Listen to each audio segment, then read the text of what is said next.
Yes. चलो बच्चों, so in today's session we are going to continue from where we left off last time.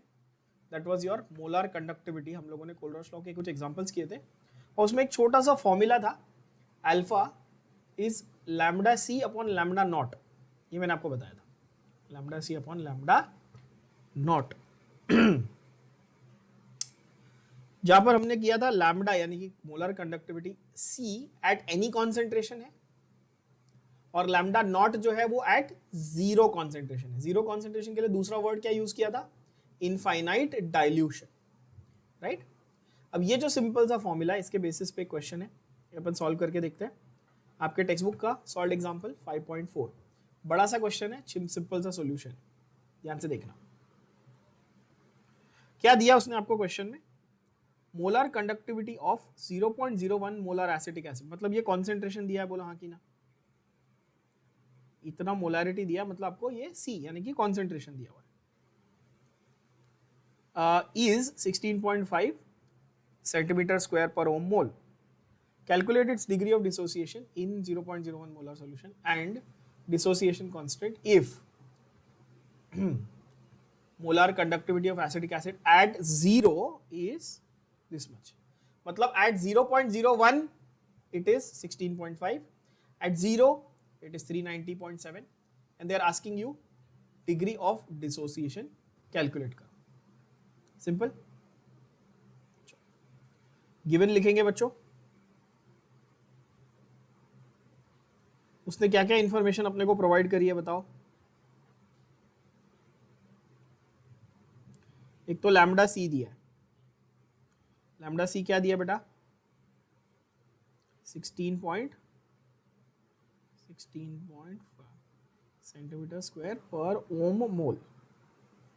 ठीक है, ऐसा लिखते हैं सेंटीमीटर स्क्वायर पर ओम मोल या सेंटीमीटर सीमेन सेंटीमीटर स्क्वायर मोल भी लिख सकते हैं, है ना. पर ओम मतलब सीमेन होता है ना, पता है अपने को, इनवर्स ऑफ रेजिस्टेंस, है ना. ओके, देन लैम्डा नॉट कितना है बच्चों? 390 point same units centimetre square पर ओम, है ना. सिंपल हो गई बात. और उसने हमको ये भी दिया है कि कॉन्सेंट्रेशन कितनी है? 0.01 मोलर है. कॉन्सेंट्रेशन है 0.01 मोलर, राइट. और उसने हम लोग को डिग्री ऑफ डिसोसिएशन ढूंढने को बोला, यानी कि asked us to find out what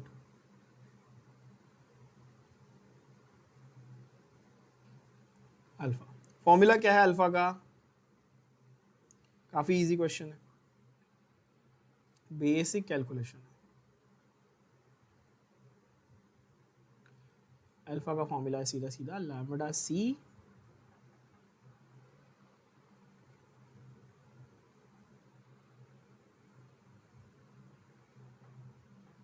upon lambda naught. क्या है लैम्डा सी का वैल्यू? 16.5. लैम्डा नॉट का वैल्यू क्या है? 390.7. सिंपल है बच्चों. चलो आंसर निकाल लो फटाफट. कैसे निकालेंगे आंसर? लॉग वैल्यू से ना, लॉग बुक से. चलो एंटी लॉग ऑफ क्या करेंगे? Log of 16.5 minus log of 390.7. Log of 16.5 1 point something. 390 का क्या आएगा? 1 2 3 3 डिजिट है डेसिमल के पहले, मतलब 2 point.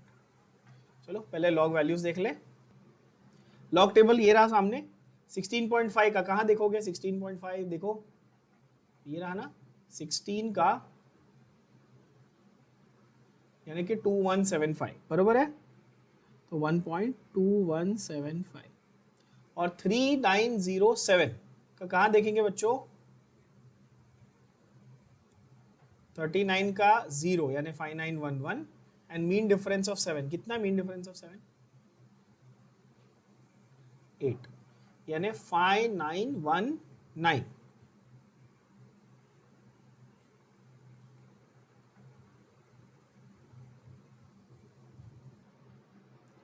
(1.2175) minus 2.5919.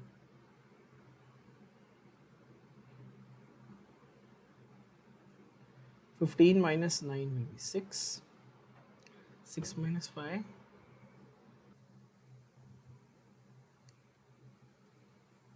6 minus 1, 5. 11 minus 9, 2. 11 minus 5, 6. And 2 bar. When you subtract these two values like this, then you should get 2 bar here. Simple है ना बच्चों यहाँ पर. अच्छा, ये पहले तो ये मैथ्स वाला दिमाग मत लगाना कि बड़े नंबर में से ही छोटा नंबर जाएगा, ऐसा कुछ भी यहाँ पे नहीं है. लॉग में बहुत सिंपल रूल होता है भाई, बड़ा छोटा कुछ नहीं है. आपका जब आप लॉग में ये करते हो ना, क्या बोलते हैं, सब्ट्रैक्शन, ठीक है, ये वाला फंडा जो आप सब्ट्रैक्शन वाला लॉग में लगा रहे हो, तो यहाँ पर क्या होगा, आपका बार में कैलकुलेशन आ जाएगा. ठीक है,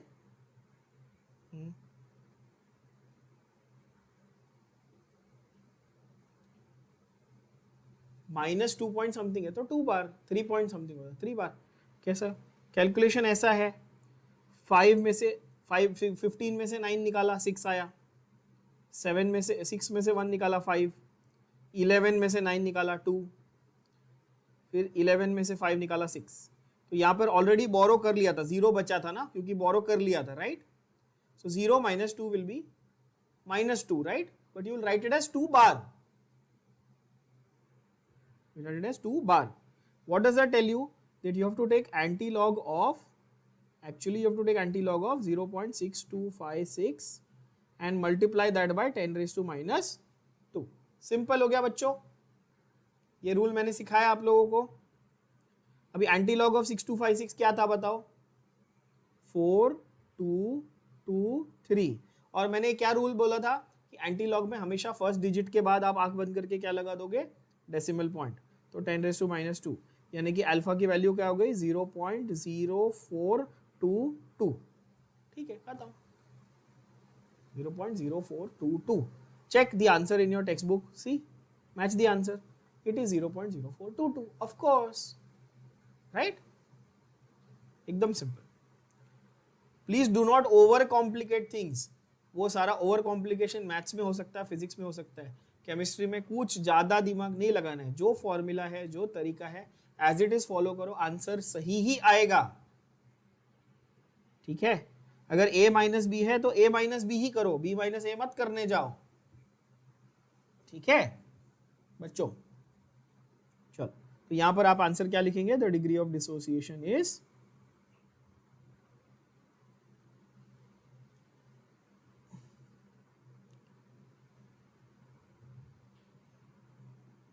the degree of dissociation is 0.0422. Now concentration का टर्म क्यों दिया आपने को ये क्वेश्चन में, क्योंकि alpha square c upon 1 minus alpha जो है वो ka का वैल्यू निकालने के लिए, बट वो अपन जब इक्विलिब्रियम करेंगे तब अपन वो डिस्कस करेंगे. We not going to discuss the constant right now. For that, for calculating the constant they have given you the value of c. First you have to concentrate mainly on here the degree of dissociation.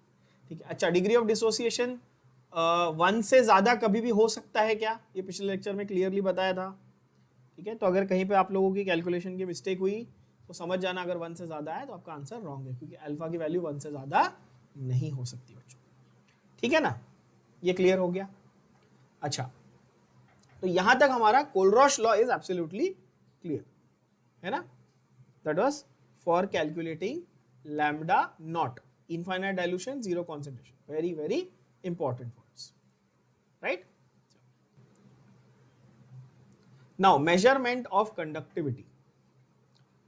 How we are going to measure the conductivity? अभी Kohlrausch law ने तो क्या बोला था भाई कि theoretical है ना, आपको वो नहीं वो कंपाउंड चाहिए, आप सिर्फ अलजेब्रिक इक्वेशन से थियोरेटिकली निकाल लेते थे मेजर कंडक्टिविटी. यस, पर अगर मुझे ऐसा कंपल्शन किया जाए कि नहीं आपको प्रैक्टिकली मेजर करना है, करके ही दिखाना है, तो मैं कैसे करूंगा, उस पे आते हैं.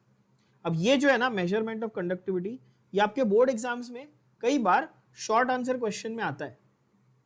ऐसे क्यों, फॉर 2 और 3 मार्क्स. अगर 2 मार्क के लिए आता है आपको शॉर्ट में डिस्क्राइब करना है, 3 मार्क के लिए आता है तो डायग्राम के साथ बना के बताना है. Measurement of conductivity of a cell.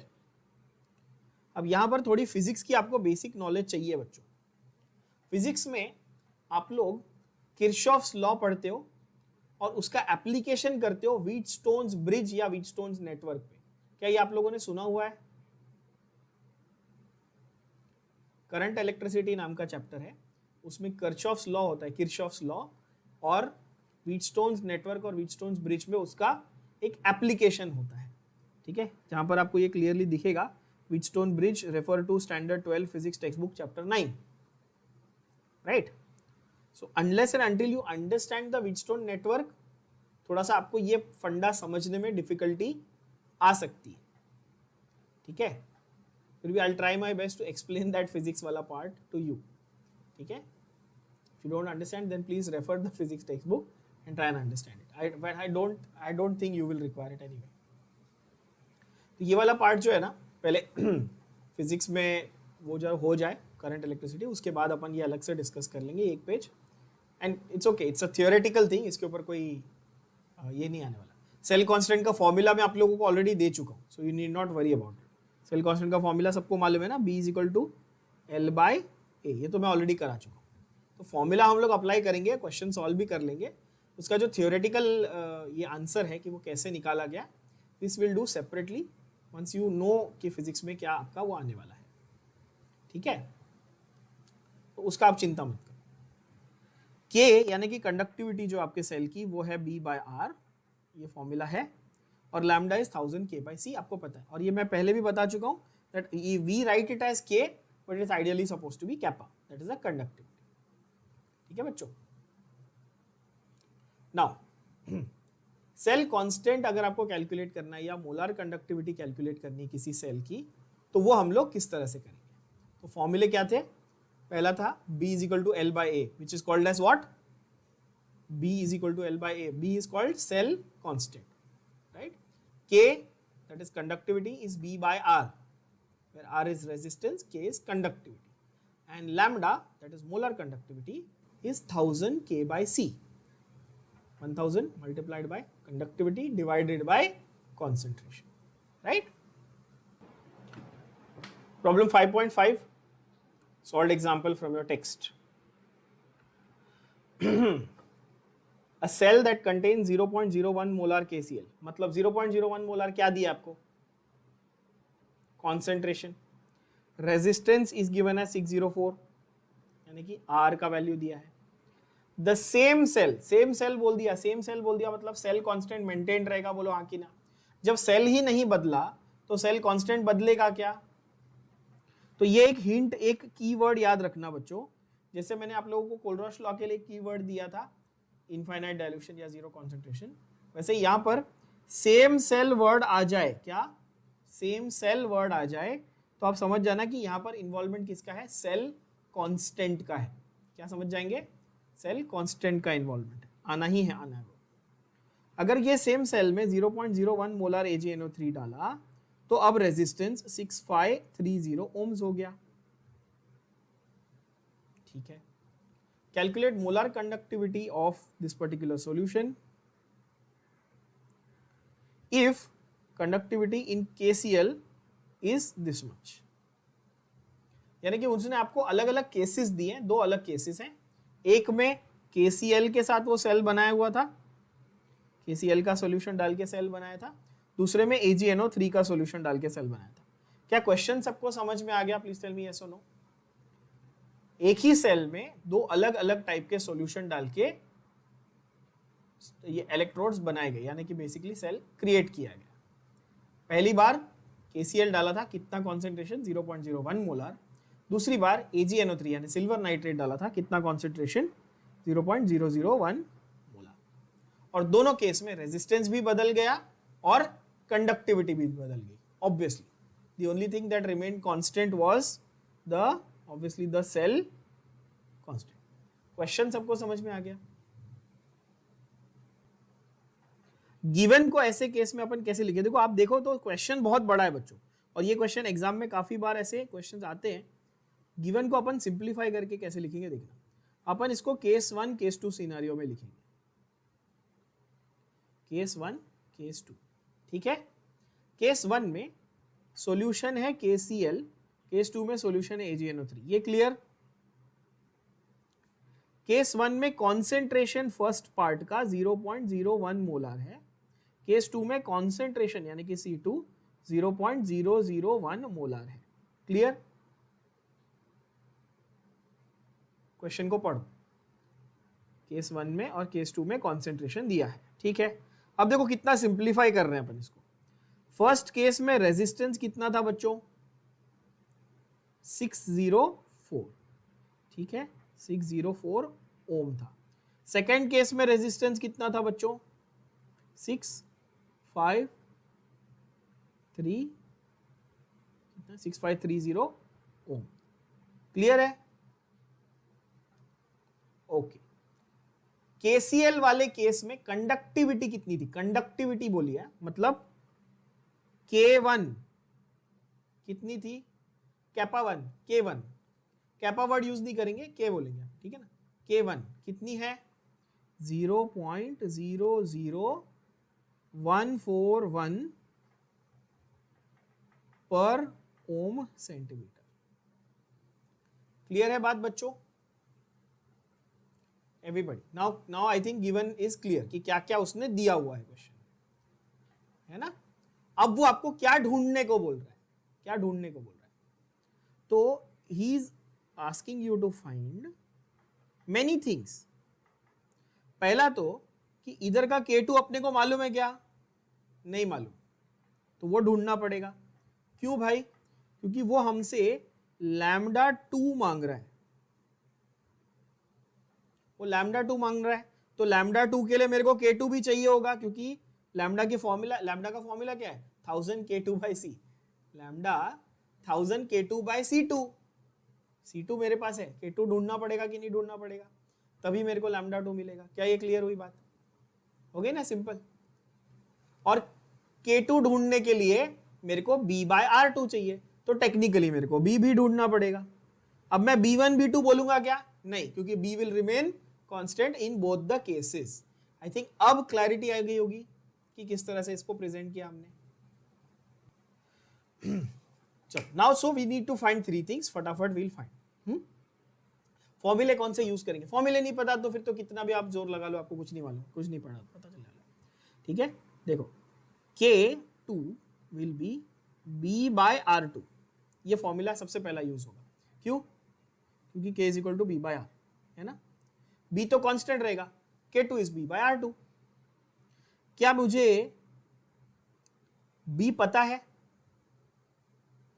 क्या मुझे B पता है? नहीं, तो मुझे पहले B ढूंढना पड़ेगा ना। तो मैं ऐसा बोलूं, K1 is B by R1, yes. तो therefore I can say B is equal to K1 R1, yes बच्चों। B is equal to K1 R1. Everybody agrees with me, yes or no on this? Yes. Acha, they have technically not asked me to calculate the value of B, so I'll just keep it like this. I will not substitute, मतलब I will just substitute, I will not calculate.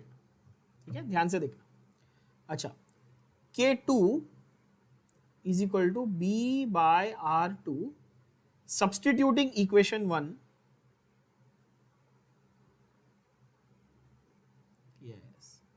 Substituting equation 1, तो यहां पर K2 की value आपको मिल जाएगी K1 R1 bye R2। ये भी मैं कैलकुलेट नहीं करूंगा, इसको मैं मार्क करके रख दूंगा इक्वेशन, क्योंकि अपने को K थोड़ी ढूंढना, अपने को तो लैम्डा 2, एक्चुअली उसने अपने को बोला एक ही चीज ढूंढने को, क्या? मोलार कंडक्टिविटी ढूंढने को बोला। देखो, ऐसे इंटेलिजेंटली आपको अपना मेहनत कम करना एग्जाम में, नहीं तो हर एक कैलकुलेशन करते बैठोगे तो आपका टाइम वेस्ट होगा, ठीक है। ठीक है, ये हुआ आपका K2। और जो मेन आंसर अपने को चाहिए वो तो ये था ना, लैम्डा 2 यानी लैम्डा ऑफ सेकेंड केस क्या था? जब वो AgNO3 है 0.001 मोलर, है ना, ऐसा उसने पूछा है। तो इसका 1000 K2 बाय क्या है बच्चों? C2। तो मैं ऐसा कर दूं, 1000 K2 की जगह पे K1 R1 bye R2 C2, है ना, bye R2 C2.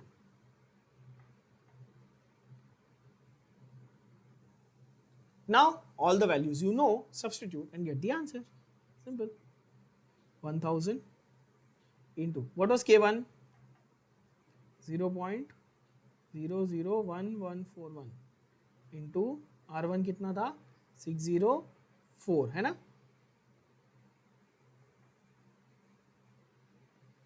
Then R2 क्या था बच्चों? 6530. C2 कितना था? 0.001. ये मेरा आंसर होगा. चलो कर ले फटाफट.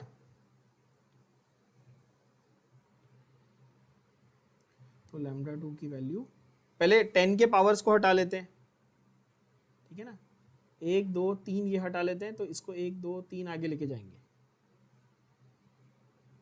तो यानी कि मेरे पास हो जाएगा 1.41 इंटू 604 इंटू, ये नीचे 10⁻³ है, ऊपर जाएगा 10⁻³ 10⁻³ हो जाएगा. एंड ठीक है, वैसा कर लेते हैं. एक मिनट, इसका एक 0 हटा देते हैं, तो ऊपर आ जाएगा 10⁻², ऊपर आ जाएगा 10⁻², ऊपर आ जाएगा 10⁻², और नीचे आ जाएगा 653. That's it. ठीक है बच्चों, अब इसका करते हैं कैलकुलेशन. ठीक है, log of 1.41 plus log of 604 minus log of 653.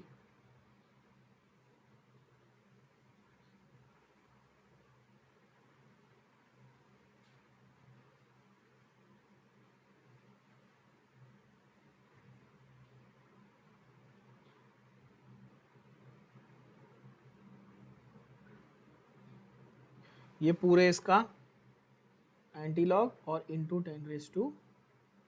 यहाँ तक क्लियर है ना सबको? चलो करेंगे फटाफट सॉल्यूशन. लॉग ऑफ 1.41 कितना होगा? 0 पॉइंट. लॉग ऑफ 604 2 पॉइंट, ठीक है ना. लॉग ऑफ 653 क्या होगा बच्चों? 2 पॉइंट, बरोबर है. अगर मैं कहीं मिस्टेक कर दूं तो मुझे बता देना.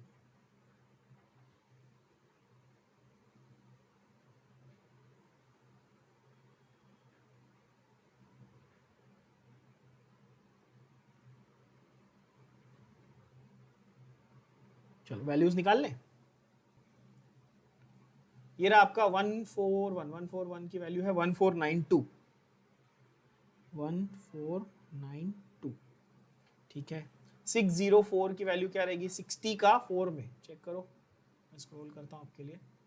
60 का 4 में 7810, 7810 आपके यहाँ पे स्क्रीन पे ये रहा, देख लो. 60 का 4 में, ओके. 65 का 3 में 653 है ना. नेक्स्ट 653, 65 का 0 1 2 3 8149, 8149 इस तरह से. ठीक है बच्चों,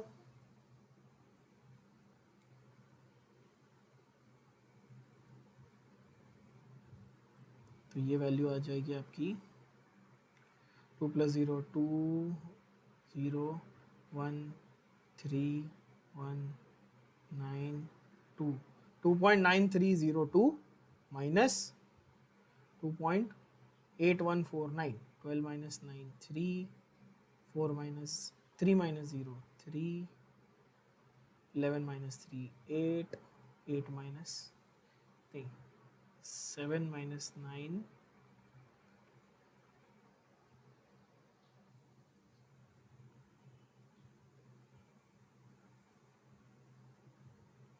इंटू 10⁻²। तो एंटी लॉग ऑफ 0.1153 आपको निकालना है। ये रहा आपका एंटी लॉग टेबल, इधर गया 1153, यानी कि ये रहा 11 और 5 यानी 13 और 1304 ना, 1304। तो 1304 इंटू 10⁻², आगे एक डेसिमल लगा दिया, मतलब 130.4 should be your final answer. In your text 130.4 correct. See 130 exact. अपना आंसर ज्यादा प्रिसाइज है ऑब्वियसली 130, वो लोग ने अगेन कैलकुलेटर से किया है और पूरा राउंड ऑफ करके वैल्यूज दिए 130.4। नाउ यूनिट्स प्लीज गोची नहीं करना, ध्यान से देखना। यूनिट्स क्या होते हैं इसके, सेंटीमीटर स्क्वायर पर ओम मोल, पर ओम मोल। आंसर क्या रहेगा, the molar conductivity of the cell with 0.001 molar AgNO3 solution, ये इस तरह से लिखो,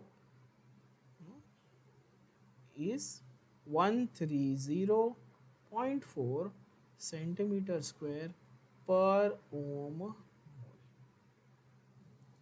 आई होप ये क्लियर हुआ सब बच्चों को, right? So this was all our formula. So again here it's important for you to know all the formula. K is B by R, lambda is 1000 K by C, right? Those formulae are very very important for you to understand. ठीक है, case 1 case 2 के scenario में हमने लिख दिया। अब जरा आ जाते हैं हम लोग इलेक्ट्रोकेमिकल पार्ट में, इलेक्ट्रोकेमिकल रिएक्शंस की बात करते हैं। तो हमने यहां तक मोलर कंडक्टिविटी को डिस्कस कर लिया, अब हम लोग इलेक्ट्रोकेमिकल वाले पार्ट पे आते हैं। इलेक्ट्रोकेमिकल वाले पार्ट में जब आओगे तो कैथोड और एनोड को पहले तो डिस्क्राइब करना है। क्या करना है, पहले हम लोग इलेक्ट्रोड्स यानी कि कैथोड और एनोड को डिस्क्राइब करेंगे। अब यहां पर एक बहुत इंपॉर्टेंट कॉन्सेप्ट है बच्चों, ध्यान से सुनना। ये कॉन्सेप्ट बहुत लोग मिस कर देते हैं, मतलब बेसिक लेवल पे आप बहुत सारे लोग आप लोग ये मिस कर देते हो। स्कूल में या बेसिक लेवल पे जब आप केमिस्ट्री पढ़ रहे थे, that time you were taught anode and cathode with respect to their charges, positive या negative, है ना, positive terminal, negative terminal। पर यहाँ पर जब आप क्लास 12 केमिस्ट्री की बात कर रहे हो तो यहाँ पर आप पॉजिटिव और नेगेटिव की तरह से कैथोड और एनोड को याद नहीं कर सकते। The reason is, and pay very close attention to this, the reason is in the electrolytic cell anode is positive, cathode is negative. In the electrochemical cell, cathode is positive, anode is negative, उल्टा हो जाता है। तो कोई guarantee है positive negative की? Cation anion से भी याद नहीं कर सकते हो आप, कैथोड एनोड को क्या बोलते हैं, चार्ज, उसके चार्ज से भी याद नहीं रख सकते हो। तो आपको कैसे याद करना पड़ेगा, आपको उसके फंडामेंटल डेफिनेशन से याद रखना पड़ेगा, और बहुत सिंपल फंडामेंटल डेफिनेशन है। एनोड पे ऑक्सीडेशन होता है, कैथोड पे रिडक्शन होता है। क्या याद करेंगे बच्चों, एनोड पे ऑक्सीडेशन होता है, कैथोड पे रिडक्शन होता है, इररिस्पेक्टिव ऑफ चार्ज। मतलब एनोड का चार्ज जो भी हो उस पे होने क्या वाला है, ऑक्सीडेशन होने वाला है। कैथोड का चार्ज जो भी हो उस पे होने क्या वाला है, रिडक्शन होने वाला है। And I will give you a simple trick जिससे आप कभी भूलोगे नहीं। सिंपल तरीके से याद रखना, लोन। कैसे याद रखेंगे, लोन। लेफ्ट पे, ये मैंने शायद बोला है पहले कभी क्लास में, लोन लेफ्ट साइड पे, लेफ्ट साइड तो ठीक है आगे मैं बताऊंगा अभी। Loss of electrons is oxidation, it occurs at anode which is negative electron. Electrochemical cell, electrochemical cell, ठीक है ना। पर एटलीस्ट आप लोन का जो पहला 3 है वो याद कर लोगे तो भी आपके लिए बहुत है। क्या, loss of electrons is oxidation, it will happen at anode. क्या ये बात समझ में आई? काफी क्लैरिटी के साथ ये बात याद कर लेना, ये बहुत इंपॉर्टेंट है आगे हर जगह काम आने वाली है। क्यों आपको ये बार बार कह रहा हूं मैं, why I'm saying this again and again, it's because if you try and learn the electrodes by charge, by their plus and minus sign, you are bound to make a mistake, you are bound to get confused at some level. But if you remember them by the pure definitions, you are never going to go wrong. I hope that is crystal clear to all, no doubts in this.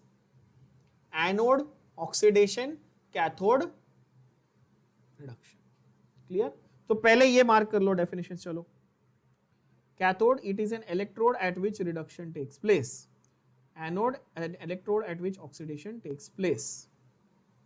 कैसे? Loses electrons, gains electrons. ये दोनों definition एक mark के लिए आपके theory paper में आते हैं। ओके बच्चों, ये क्लियर हो गया सबको? Cathode, reduction, anode, oxidation, irrespective of their charge. ये अपने दिमाग में रिपीट कर लो, दिमाग में रिपीट कर लो।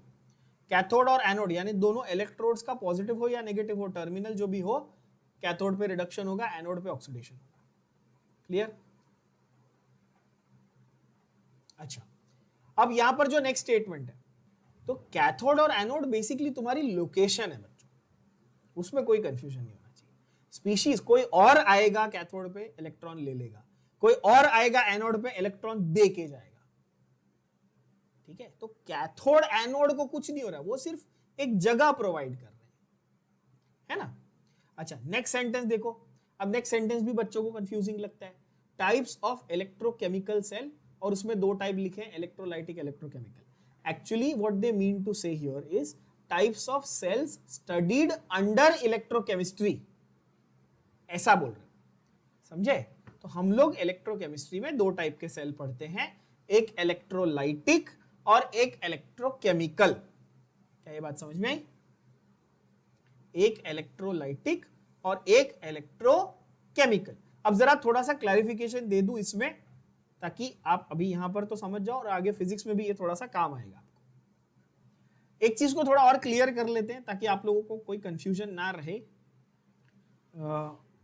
एलेसैंड्रो वोल्टा का नाम सुना आप सबने?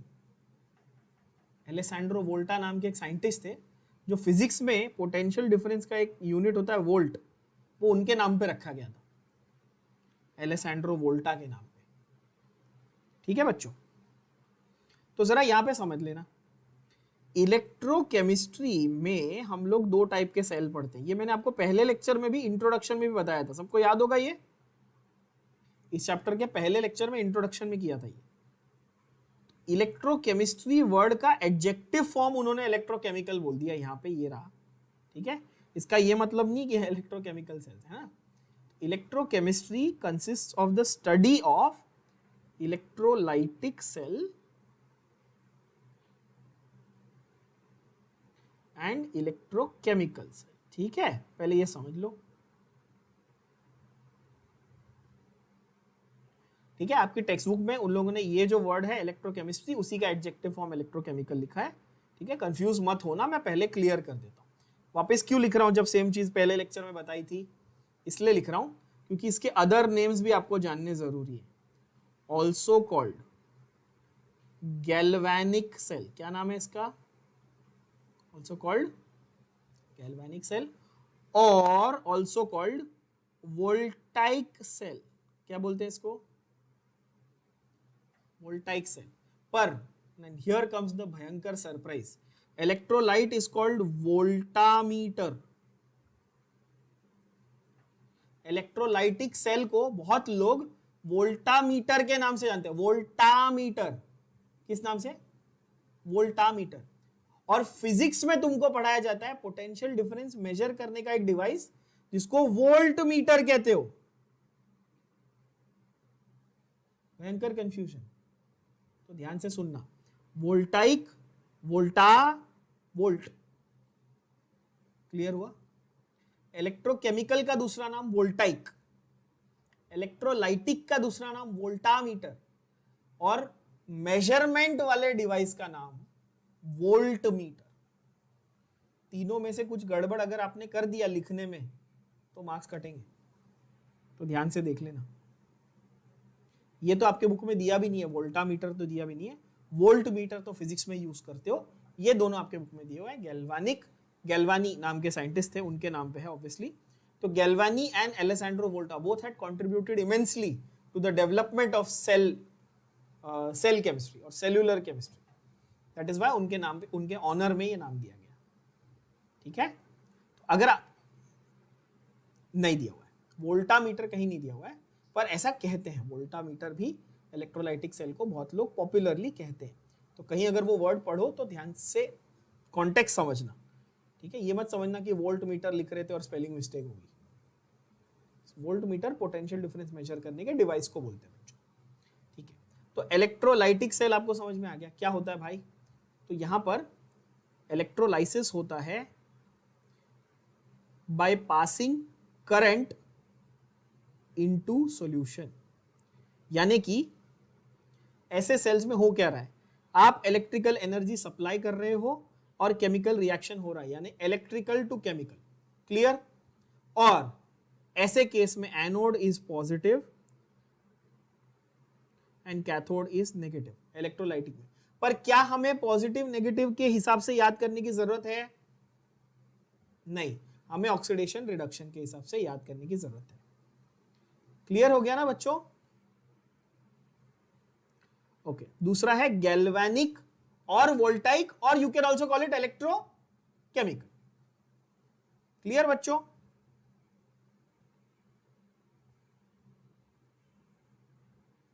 chemical energy converted into electrical energy. Anode is negative, cathode is positive. Again हम लोग याद रखेंगे ऑक्सीडेशन रिडक्शन के हिसाब से, चार्ज वो जो साइन है उससे हमको फर्क नहीं पड़ता। पर इंपॉर्टेंट थिंग नोट करना, केमिकल टू इलेक्ट्रिकल ये तो ठीक है, इलेक्ट्रिकल टू केमिकल ये भी ठीक है, and one very important word, electrolytic में नॉन स्पॉन्टेनियस रिएक्शन हो रहा है, इलेक्ट्रोकेमिकल में स्पॉन्टेनियस रिएक्शन हो रहा है। कैसा हो रहा है? स्पॉन्टेनियस। अब थर्मोडायनेमिक्स जो एक चैप्टर आप पढ़ रहे हो अभी फिजिक्स में, और केमिस्ट्री में भी सीखेंगे हम लोग ऑब्वियसली, तो उसमें स्पॉन्टेनियस और नॉन स्पॉन्टेनियस के ऊपर हमारा काफी डिटेल्ड डिस्कशन होगा, है ना। जो अपने आप हो उसको स्पॉन्टेनियस कहो, और जो अपने आप ना हो उसको नॉन स्पॉन्टेनियस कहो। स्पॉन्टेनियस है ना, तो जो अपने आप हो जाए, तो जैसे आपके पास पेंसिल सेल है, आपने उसको अपने रिमोट में लगाया और चालू कर दिया, तो अंदर रिएक्शन आपको करना पड़ रहा है क्या, कि खुद हो रहा है? खुद हो रहा है, इसलिए तो वो आपको एनर्जी दे पा रहा है ना, तो इसलिए खुद हो रहा है तो स्पॉन्टेनियस। चार्ज करना है तो आपको बाहर से करना पड़ता है, तब अंदर केमिकल रिएक्शन चालू होता है ना, तो वो non spontaneous.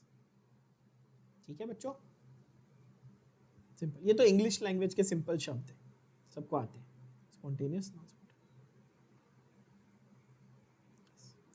Now when I distinguish between electro, ये वाला बहुत पॉपुलर क्वेश्चन है, आपके बोर्ड एग्जाम के लिए आता है, आपको 2 मार्क के लिए डिस्टिंग्विश बिटवीन का क्वेश्चन आता है, लिख पाओगे आप अभी। डिफाइन अलग अलग है, एक में इलेक्ट्रिकल टू केमिकल, दूसरे में केमिकल टू इलेक्ट्रिकल, एक में एनोड पॉजिटिव कैथोड नेगेटिव, एक में एनोड नेगेटिव कैथोड पॉजिटिव। आगे बन गए 4 पॉइंट, सिंपल सिंपल है ना, स्पॉन्टेनियस नॉन स्पॉन्टेनियस। उसके बाद एक उन्होंने छोटी सी आपको फैक्ट दी हुई है, Michael Faraday was the first person to explain electrolysis, है ना। फैराडे ने पतंग उड़ाई थी, पता है, मेटल का वो लगा के। there's a famous film, there's a famous Hollywood film, The Sorcerer's Apprentice. Nicolas Cage is in that film. I love that film. In that they've shown the whole cage-like structure where a person is trying to trap electricity, which was kind of inspired from Michael Faraday's work. Okay. Electrolytic और electrochemical cell का time pass description है, you can just read this. ठीक है, this part you can just read. Everything that I have explained is again repeated. So read this entire paragraph of electrolytic cell. Construction of a cell and how you are going to make it. Let's understand that first. Now, the simplest example of carrying out electricity or electrolysis is given by carrying out electrolysis of NaCl. Now, please understand again one very important concept here, हाँ बच्चों. जब आपको NaCl का electrolysis करना है, यानी कि नमक NaCl कॉमन सॉल्ट का इलेक्ट्रोलाइसिस करना है, first of all tell me this, we have already studied under solid state, is it a crystalline solid? Yes. Okay. So means it has a lattice structure. It has a lattice structure. When you heat it to a high temperature, will the lattice structure collapse and the whole solid will melt? True? Yes. तो वो अच्छा conductor हो जाएगा क्योंकि अब उसके ions separate हो गए. पहले वो अच्छा कंडक्टर नहीं था, अब वो अच्छा कंडक्टर हो जाएगा. और यहां पर नोट करने वाली बात यह है, ध्यान से सुनना, कि भाई NaCl को आप दो तरीके से कंडक्टर बना सकते हो. कैसे? एक तो उसको मेल्ट करके और दूसरा उसका एक्वस सॉल्यूशन बना के. एक तो मेल्ट करके, तो मेल्ट जब आप करोगे तो उसको आप बोलोगे फ्यूज्ड NaCl. क्या बोलोगे? फ्यूज्ड, यानी कि मोल्टन. दूसरा आप उसको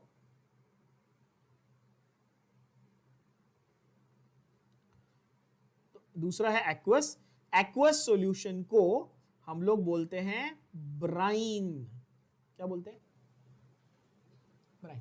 ब्राइन शब्द का मतलब है 10% aqueous solution of 10% solution of NaCl. Yes. तो ब्राइन, ये एक एक छोटे छोटे वर्ड्स है जो आपको MCQs में काफी काम आते हैं. ठीक है. Brine, brine is defined as 10% solution of NaCl. ठीक है. फर्क कहां आएगा? तो थोड़ा सा और लॉजिकली सोचने वाली बात है. जब मैं फ्यूज्ड NaCl की बात कर रहा हूं तो मेरे पास क्या रहेगा? सिर्फ Na और Cl, दो ही चीज रहेगी ना. लेकिन जब मैं एक्वस NaCl की बात कर रहा हूं तो यहां पे जरा ध्यान से सोचना और समझना. यहां पर NaCl स्प्लिट होएगा तो वो NaCl स्प्लिट होकर Na प्लस और Cl माइनस बनाएगा. यस बच्चों. और एक्वस में ये भी होगा. आप बोलोगे हाँ सही बात है. ठीक है ना? एवरीबॉडी विद मी सो फार? पर एक्वस में साथ साथ और क्या होने वाला है? जो वाटर है, जो पहले स्प्लिट नहीं होता था, अब वो आयोनिक सॉल्ट डालने के बाद वो वाटर भी स्प्लिट हो जाएगा. क्लियर बात है? पहले वाटर स्प्लिट नहीं होता था, अब आयोनिक सॉल्ट डालने के बाद क्या हो जाएगा? वो वाटर भी स्प्लिट हो जाएगा. अब इसमें प्रॉब्लम कहां आएगी? प्रॉब्लम कहां आएगी? प्रॉब्लम कहां आएगी कि भाई अब आपके पास दो पॉजिटिव आयॉन्स हैं और दो नेगेटिव आयॉन्स हैं. अब हो जाएगा कंपटीशन. बोलो हाँ कि ना? कंपटीशन क्यों होगा? कंपटीशन क्यों होगा? क्योंकि भाई कैथोड के पास कौन जाएगा और एनोड के पास कौन जाएगा, ये झगड़ा हो जाएगा. जबकि फ्यूज्ड वाले NaCl में हमारे लिए काफी सिंपल है बच्चों. फ्यूज्ड वाले में मैं ऐसा बोल सकता हूं, एट एनोड और एट कैथोड मेरे को पता है क्या होने वाला है. और ऑलरेडी जबकि मैं डिफाइन कर चुका हूं कि जो स्पीशीज है, एनोड पे उसका ऑक्सीडेशन होने वाला है, कैथोड पे उसका रिडक्शन होने वाला है. तो एनोड पे क्या मैं बोल सकता हूं? Cl माइनस जाएगा और अपना इलेक्ट्रॉन जो उसने लिया था वो लूज कर देगा. सीधी बात है. यस और नो? फिर से देखो ध्यान से. उड़ाई से एनोड पे Cl माइनस जाएगा और अपना इलेक्ट्रॉन जो उसने लिया था वो लूज कर देगा. ऐसे लूज किया तो ऑक्सीडेशन हुआ. पर Cl क्या एटॉमिक फॉर्म में रह सकता है? नहीं. तो वो Cl प्लस Cl मिलाकर वो Cl2 बना देगा. तो इसको अगर मैं बैलेंस करना चाहूं तो मैं 2Cl Cl2 प्लस 2 इलेक्ट्रॉन ऐसा करूंगा. सिंपल.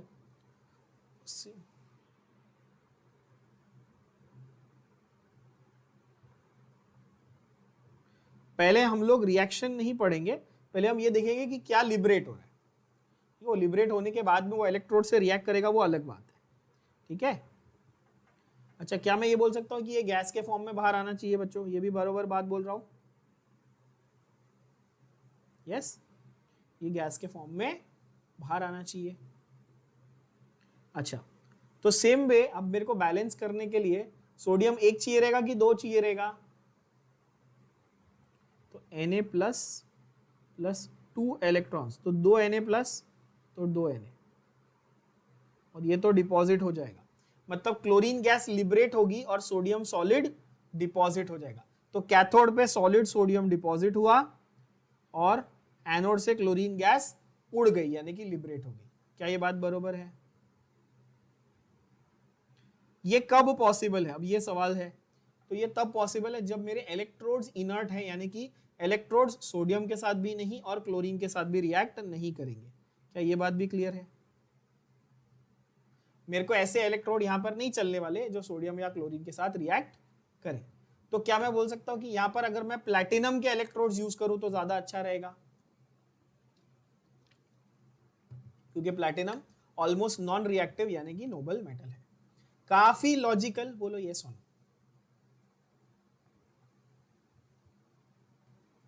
अब जब हम लोग एक्वेस की बात करते हैं तो हमारे पास अब कैथोड पे जाने के लिए दो ऑप्शन हो गए बच्चों, Na प्लस और H प्लस दोनों में झगड़ा है, और एनोड पे जाने के लिए भी दो ऑप्शन हो गए, Cl माइनस और OH माइनस में झगड़ा है। दोनों में से कोई एक ही जा पाएगा obviously. So then we have to decide कि भाई किसको हम लोगों को एनोड पे जाने का प्रेफरेंस देना है, किसको कैथोड पे जाने का प्रेफरेंस है। और उसके लिए हम लोगों को EMF सीरीज यानी इलेक्ट्रोकेमिकल सीरीज की थोड़ी बहुत नॉलेज होनी चाहिए, हम लोग उस पर आएंगे। But please try to understand first of what kind of questions are asked from this paragraph. Again, electrolysis of molten NaCl is asked as an SAQ very frequently in your board exam for 2 marks. Simple सा 2 mark का छोटा सा question होता है, और ये बहुत ही simple easy descriptive diagram आपको दिख रहा है सामने। एक बीकर है, उसमें 2 इलेक्ट्रोड लगाए हुए हैं कार्बन के यानी कि ग्रेफाइट के, और उसमें सोडियम और सोडियम क्लोराइड बेसिकली हमने डाला मेल्ट करके, और उसको एक बैटरी सोर्स से कनेक्ट करके हमने स्विच ऑन कर दिया, राइट। तो यहां पर आपको ये डिस्क्रिप्शन जब आप लिखते हो एसएक्यू में, तो बोर्ड एग्जाम में ये प्रॉपर पूरा डिस्क्रिप्शन विद डायग्राम बना के देना पड़ता है। तो हम लोग वो आंसर मार्क कर लेते हैं so that you know exactly which points to write. बच्चों चलो मार्क कर लो। इलेक्ट्रोलिसिस ऑफ मोल्टन NaCl, उसमें construction of cell, container with fused NaCl,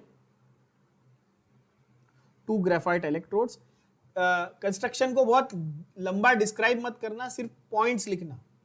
NaCl fused है, कंटेनर में है, 2 ग्रेफाइट के इलेक्ट्रोड्स हैं, एक बैटरी है और कनेक्शन वायर्स है, दैट्स इट, और डायग्राम बना देना,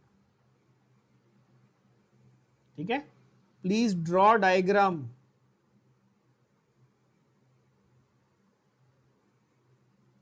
प्लीज ड्रॉ डायग्राम।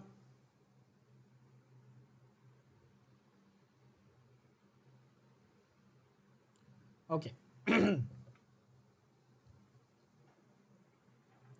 अब इस पर रिएक्शंस क्या क्या होते हैं एट एनोड एट कैथोड, मैंने ऑलरेडी आपको बता दिया वैसे तो ब्रीफ में, बट मार्क कर लो। Cathode attracts Na plus, anode attracts Cl minus, ये भी ठीक है। Oxidation half reaction at anode, क्या होने वाला है, 2Cl minus gives Cl plus Cl plus 2 electron, ये प्राइमरी प्रोसेस है, दो स्टेप्स में लिखना है। And Cl plus Cl giving Cl2, ये सेकेंडरी प्रोसेस है। ओवरऑल मैंने ऑलरेडी लिख के बता दिया आपको बच्चों, मैंने यहाँ पे लिखा है ना, आपके पेज पे देख सकते हो आप, ये ओवरऑल प्रोसेस मैंने आपके लिए ऑलरेडी यहाँ पे लिख दिया है, ठीक है। That is your overall oxidation. Okay, यहाँ पर एक इंपॉर्टेंट पॉइंट एमसीक्यू के पॉइंट ऑफ व्यू से, the battery in this electrolytic cell serves as electron pump. क्या? Electron pump. बैटरी कैसा है? Electron pump. The electrons from the battery go into the solution through the cathode and come out through the anode. ये point आपके entrance exam के important point of view से काफी important है, ठीक है। एंट्रेंस एग्जाम के पॉइंट ऑफ व्यू से मार्क करके रखें। अच्छा, when I right CET means it can be asked in any entrance exam, भले ही वो सीईटी जेई नीट कोई भी हो, that goes without saying. Okay, then you have reduction half reaction at cathode. ये तो बहुत सिंपल है. Sodium accepts electron, becomes liquid, becomes atom. And note what is the state written here. State क्या लिखा है देखो जरा. पूछो क्यों? क्योंकि ये aqueous form में है. Is it solid metallic sodium? No boss. It is aqueous form. It is aqueous form, which later will get deposited as the solid form. तो नेट रिएक्शन कैसा होगा? ये होगा एनोड पे ऑक्सीडेशन, ये होगा कैथोड पे रिडक्शन. इसमें एक पॉइंट आपको हमेशा याद रखना है, the number of electrons always have to be equal. क्या पॉइंट याद रखना है बच्चों? Number of electrons always have to be equal. Electrons आपके सरप्लस इलेक्ट्रॉन्स नहीं रह सकते, कैंसिल आउट होनी चाहिए. ये मैंने आपको क्लास 11 में रेडॉक्स चैप्टर में बहुत डिटेल में सिखाया है ना. कोई दिक्कत नहीं, उसमें कोई टेंशन वाली बात नहीं. तो ओवरऑल रिएक्शन आपका क्या हो गया? 2Na plus 2Cl minus is 2Na plus Cl2 gas. यानी कि आपको अगर वो ये पूछता है what are the products of electrolysis of molten NaCl, तो आप ये लिखेंगे भाई pale green chlorine gas is released at anode, molten silvery white sodium is formed at cathode, and this process is non spontaneous. यानी कि electrical energy has to be supplied. ये अपने आप से नहीं होगा. ऐसे रखे रखे नमक का Na और सोडियम और क्लोरीन अलग अलग हो जाता है क्या? नहीं. स्पॉन्टेनियसली कैसे हो सकता है ना? आपको उसको एनर्जी देना पड़ेगा, है ना, ढेर सारा एनर्जी. तो ये जो सारा मैंने आपको समझाया, जो ऑलरेडी एक्सप्लेन किया, वो मार्किंग अभी दे दी. ये मार्किंग आपको बोर्ड एग्जाम में डायरेक्टली विद डायग्राम आंसर के फॉर्म में आती है, बहुत बार आई हुई है.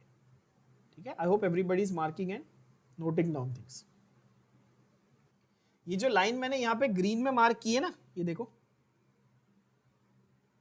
इसका मतलब ये है कि ये इलेक्ट्रॉन, इसको थोड़ा सा एरो से समझा, तो एरो से अच्छे से समझेगा. ये जो इलेक्ट्रोड है या बैटरी जो है, ये इस इलेक्ट्रोड के थ्रू इलेक्ट्रॉन्स को लेके जाएगी. फिर ये जो डायरेक्शन है आपको ऐसा दिया हुआ है, और फिर यहां पर जाके इलेक्ट्रॉन्स को लेके आएगी.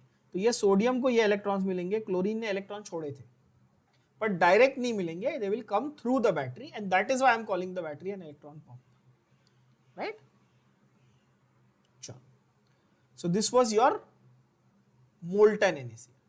इसके ऊपर बहुत MCQ क्वेश्चन भी आते हैं, बहुत बार आए हुए. आप खुद देखोगे, जब आप सॉल्व करोगे तो बहुत सारे इसके आपको MCQ क्वेश्चन मिलेंगे. उसके बाद आते हैं एक्वस NaCl. ठीक है, एक्वस NaCl. तो it can be carried out using inert electrodes. पहली बात, मोल्टन था तो हम लोग क्या यूज कर लेते थे? ग्रेफाइट के electrodes were allowed. Is that understood? जब मोल्टन किया था यानी फ्यूज्ड फॉर्म में था, तब ग्रेफाइट के इलेक्ट्रोड्स वर अलाउड. पर जब आप एक्वस करोगे तो आप इनर्ट. अच्छा, क्या इसका ये मतलब है, क्या इसका ये मतलब है कि मोल्टन वाले में इनर्ट यूज नहीं कर सकते? ऐसा कुछ नहीं भाई, करो ना, अच्छी बात है. मोल्टन वाले में भी आप इनर्ट यूज कर सकते हो, और करना चाहिए मेरे हिसाब से. मेरे क्या, इन जनरल आपको ऑब्वियसली करना ही चाहिए, अच्छा है, ताकि ग्रेफाइट और सोडियम का या ग्रेफाइट और क्लोरीन का कोई रिएक्शन ना हो, ऑफ कोर्स. ठीक है, तो ऐसा कोई जरूरी नहीं है कि इनर्ट इलेक्ट्रोड्स से कुछ बहुत इसमें ये होगा. अब obviously inert electrodes are preferred. अच्छा,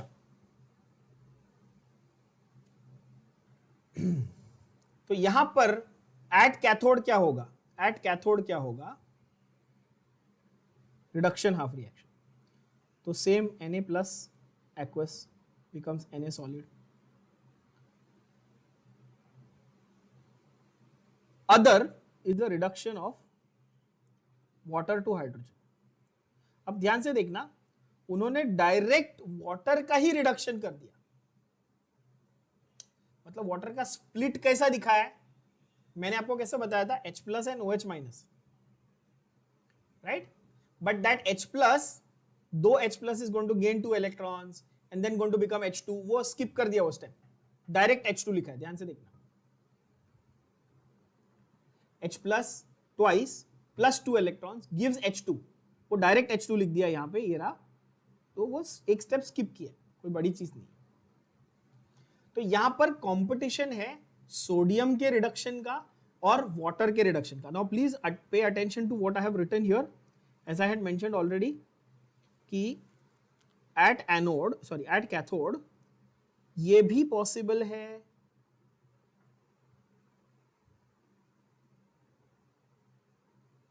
एंड ये भी अब पॉसिबल है। ध्यान से देखो,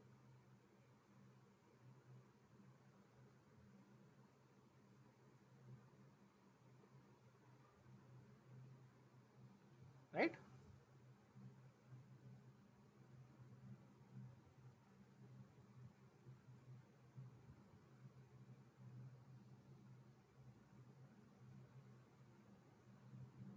to H2O plus 2 electron is 2OH minus. मैंने, हाँ 4 हाइड्रोजन हो गए ना, बरोबर। 2H2O प्लस 2 इलेक्ट्रॉन, हाँ, balance of charge and balance of hydrogen, ये दोनों में कंपटीशन होता है। अब यहां पर सेंटेंस को ध्यान से सुनना और समझना, ठीक है? Water has greater tendency to get reduced than sodium. Sodium reducing agent है बच्चों, तो खुद की उसकी टेंडेंसी क्या है? ऑक्सीडाइज होने की। बात को समझना, सोडियम एक मेटल है, वो अच्छा रिड्यूसिंग एजेंट है, तो उसकी टेंडेंसी है, जब वो सामने वाले को रिड्यूस करेगा तो खुद की उसकी तो टेंडेंसी ऑक्सीडाइज होने की है। जबकि अगर मैं उसके कंपैरिजन में वाटर को देखूं तो वाटर ज्यादा आसानी से रिड्यूस हो जाता है। इसीलिए इन दोनों में से जो ऑप्शन दिया गया तुमको, उसमें से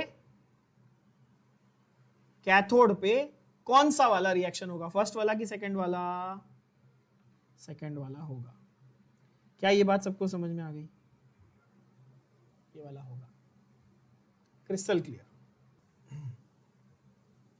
अच्छा यहां देखना अभी बच्चों, तो वाटर अगर टेंडेंसी उसकी ज्यादा है तो that is actually what is happening, then the water molecule is going to get reduced. तो सोडियम का रिडक्शन और वाटर के रिडक्शन में जब कंपटीशन हुआ तो वाटर जीत गया, यानी कि वाटर वाला जो है वो कैथोड रिएक्शन है। तो ये अलग हो गया, ये फ्यूज्ड वाले से अलग हो गया ना। फ्यूज्ड वाले में सोडियम का रिएक्शन हो रहा था, एक्वस वाले में वाटर का रिएक्शन। अभी ऑक्सीडेशन एट एनोड करेंगे तो ये तो सिंपल है, ये तो ऑब्वियसली हमारे पास वही था, क्या बोलते हैं, क्लोरीन। एनोड पे ज्यादा कंपटीशन नहीं था, एनोड पे क्लोरीन हमारे पास है। NaCl के एक्वस सॉल्यूशन का ऑक्सीडेशन करने के बाद फाइनली जब आप प्रोडक्ट्स देखोगे तो किस तरह का होगा? ऑक्सीजन और क्लोरीन, ऑक्सीजन और क्लोरीन, अगेन इनके भी रिलीज का आपको कंपटीशन मिलेगा। जैसे कैथोड पे सोडियम और वाटर मॉलिक्यूल का कंपटीशन था, एनोड पे क्लोरीन का रिलीज होना चाहिए कि ऑक्सीजन का रिलीज होना चाहिए, इसके बीच में भी कंपटीशन है। And again here what you do is you check potential for oxidation of water is greater than that of Cl ion. Water has greater tendency to undergo oxidation. Why? Again the same funda. Chlorine 17 electron लेके आया था, Cl minus बन गया, stable हो गया, तो वो नहीं चाह रहा इलेक्ट्रॉन छोड़ना। अगर उसके पास ऑप्शन है तो वो वाटर को बोलेगा भाई तू कर ले अपना, I am okay, I am stable in the form of Cl minus, right? तो ऐसा एक्सपेक्टेड था कि एनोड पे क्या होना चाहिए था?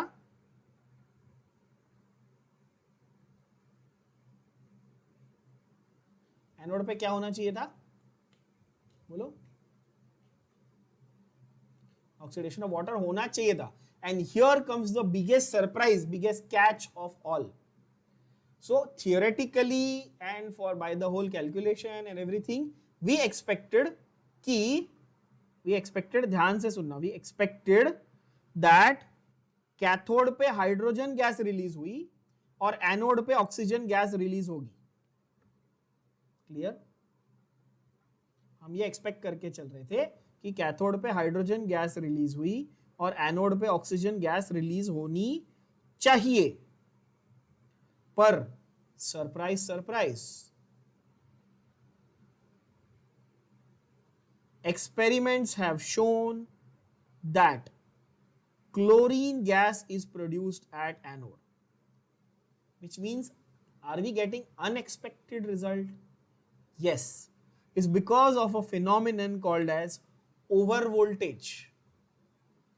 There is deposition of charge basically in one place, that is basic, that leads to a phenomenon called overvoltage, which is beyond the scope of your class 12 syllabus. So I am not going to go into the detail of it. Okay, okay, but just to give you a brief idea, यहाँ पे pink colour के एक box में बहुत प्यारा सा छोटा सा एक्सप्लेनेशन दिया उन्होंने. एक्सपेरिमेंटली ऐसा देखा गया है that the actual voltage required for electrolysis is far greater than the calculated voltage. This extra that we require is called over voltage, जिसकी वजह से expected result नहीं मिल पाता.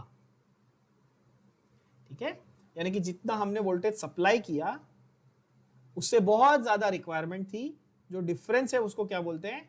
ओवर वोल्टेज, राइट, जिसकी वजह से हम सोचते थे कि ऑक्सीजन रिलीज होना चाहिए पर क्लोरीन रिलीज होता है. क्या ये बात समझ में आई?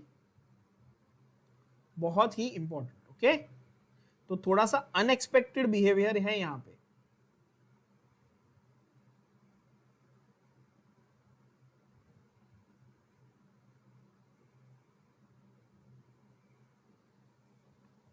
ठीक है बच्चों, तो हमने एक्सपेक्ट क्या किया था?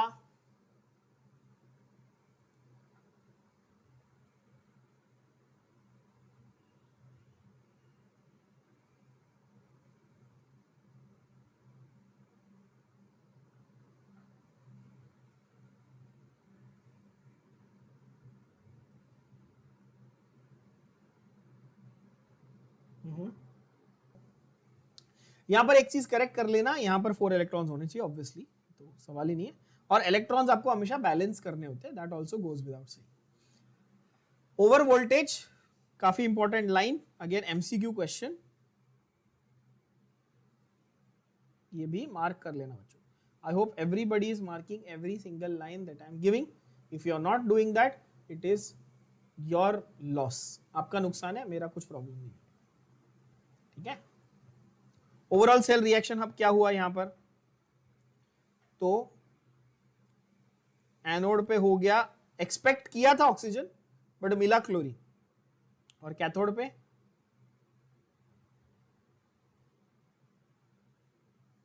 ठीक है इस तरह से. ओवरऑल इसका ये मतलब कि यहां पर it produces a combination of two gases, which ones? Hydrogen and chlorine. What did you expect? Hydrogen and oxygen. क्या ये बात क्लियर हुई? Hydrogen at cathode, chlorine at anode, and Na plus remains unreacted, and the OH also remains unreacted, which means NaOH solution बन जाता है. आप बोलोगे ये कहां से आया भाई? तो आप सॉरी,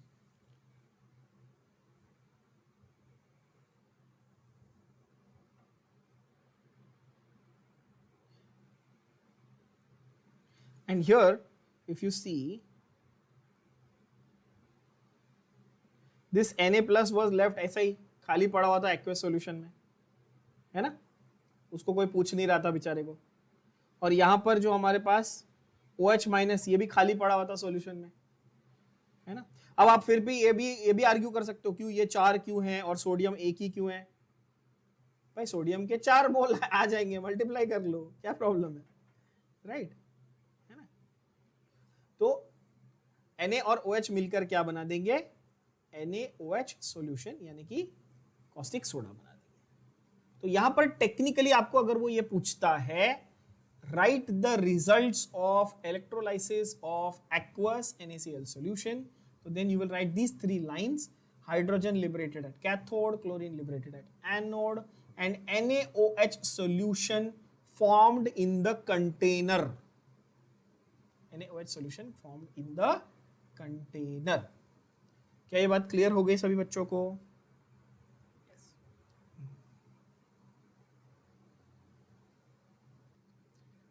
नेक्स्ट जो पार्ट मैं आपको अभी सिखाने जा रहा हूं बच्चों, ध्यान से इसको सुनना, क्योंकि ये टेक्स्ट बुक में बेहद कचरा तरीके से दिया हुआ है। टेक्स्ट बुक के भरोसे मत बैठना, ये कुछ भी नहीं समझ में आएगा आपको, यहां से कुछ भी नहीं समझेगा। जो मैं बता रहा हूं वैसे ही समझना ये पार्ट, नहीं तो आपको पूरा बाउंसर चला जाएगा। ध्यान से सुनना। अभी हम लोग पहले इलेक्ट्रोलाइसिस की बात कर रहे थे। हमने इलेक्ट्रोलाइसिस ऑफ पहले मोल्टन NaCl किया, फिर एक्वस NaCl। क्लियर? तो हम लोग अभी इलेक्ट्रोलाइटिक सेल्स पर हैं। क्लियर है बच्चों? क्वांटिटेटिव एस्पेक्ट्स ऑफ इलेक्ट्रोलाइसिस में, क्या बोला मैंने? Quantitative aspects of electrolytic cells में we have to study two very important laws given by Michael Faraday. They are called Faraday's laws of electrolysis. Now, why I am saying कि it is given in a very bad way in your textbook? You will notice nowhere is the heading Faraday's laws given. आपको पूरे page में कहीं पे भी Faraday's laws ये word मिलेगा ही नहीं, और उन्होंने लंबा चौड़ा डेरिवेशन के हिसाब से दे दिया और नाम दिया ही नहीं। पहली बात तो अपन पहले उसको सिंप्लीफाई करते हैं। दूसरा, यहां पे बहुत सारे फालतू के फॉर्मूले दिए हैं। मैं आपको यूनिटरी मेथड भी बताऊंगा, इसकी शॉर्टकट ट्रिक भी बताऊंगा कि कैसे अपने आंसर को फ्यू सेकेंड्स में विदाउट कैलकुलेशन सॉल्व करना है, एंड कैसे अपने आंसर को कंफर्म करना है। ठीक है? So pay very close attention to this बच्चों, very close attention. Now don't think here and there, थोड़ा फोकस करके ध्यान से जरा 20 मिनट मेरी बात शांति से सुनना। ठीक है? Don't overthink, don't overanalyze what I am saying. Listen and understand. Okay? Faraday's first law of electrolysis. Faraday's first law. Faraday's first law क्या बोलता है? Faraday's first law बोलता है कि आपने एक इलेक्ट्रोलाइटिक सेल लिया, उसमें आपने इलेक्ट्रोलाइसिस कैरी आउट किया, तो या तो कोई सब्सटेंस डिपॉजिट होगा या तो कोई सब्सटेंस लिबरेट होगा। सही बात कर रहा हूं? या तो कुछ डिपॉजिट होगा या तो कुछ लिबरेट होगा। जैसे कि सोडियम डिपॉजिट हुआ, या क्लोरीन लिबरेट हुआ, या हाइड्रोजन रिलीज हुआ, या ऑक्सीजन रिलीज हुआ। सही बात है? तो फैराडेज फर्स्ट लॉ बोलता है कि जब भी आप इलेक्ट्रोलाइटिक सेल में इलेक्ट्रिसिटी डाल के इलेक्ट्रोलाइसिस की प्रोसेस कर रहे हो, तो कोई सब्सटेंस डिपॉजिट या लिबरेट होगा। कितने ग्राम यानी कि कितना मास उस सब्सटेंस का डिपॉजिट और लिबरेट होगा, ये डिपेंड करता है on how much charge you have passed through the solution. Sentence को ध्यान से सुनना। क्या बोला मैंने? द अमाउंट यानी कि वेट बोलू, W, the weight of substance deposited और liberated is directly proportional to the charge passed through the solution. क्या ये बात सबको समझ में आई? कहने का मतलब ये, ज्यादा चार्ज पास करोगे तो ज्यादा डिपॉजिशन होगा। सिंपल बात है बच्चों। The more charge you pass through the solution, the more deposition or liberation will happen. I'll explain this with examples, do not worry. अच्छा, फिजिक्स में आपने पढ़ा है कि जो चार्ज है यानी कि कूलम में आप लिखते हो ना charge Q, that is current into time, yes? क्योंकि current is Q by T. Current is charge upon time, rate of flow of charge. So I can say W is proportional to I into T. Yes or no? Clear है बच्चों? So this W is now equal to I into T into some constant. Now what is that constant here? It is small z. What is Z? Z is electro chemical equivalent, क्या नाम है इसका, electrochemical equivalent यानी कि ECE। ध्यान से सुनना और समझना शांति से, फिर से समझो। W is proportional to Q, W is proportional to IT, W is equal to ZIT। Z क्या है? Z है इलेक्ट्रोकेमिकल इक्विवेलेंट और ECE। क्या ये बात यहां तक क्लियर है? इसको हम लोग कहते हैं फैराडेज फर्स्ट लॉ। ठीक है, अब फैराडे भाई साहब ने बोला कि ये जो Z है ये कैसे ढूंढेंगे, हमको कैसे पता Z क्या है? तो ये हर एलिमेंट के लिए, हर मेटल के लिए अलग होता है। जैसे हजारों चीजें, रेजिस्टिविटी, कंडक्टिविटी, स्पेसिफिक हीट, वो हर मटेरियल का अलग होता है ना। फिजिक्स में तो आपको बहुत सारा कुछ ऐसा पढ़ाया जाता है स्पेसिफिक। तो वैसे ही इलेक्ट्रोकेमिकल इक्विवेलेंट भी हर मेटल का अलग होता है। हम कैसे कैलकुलेट करेंगे उसको?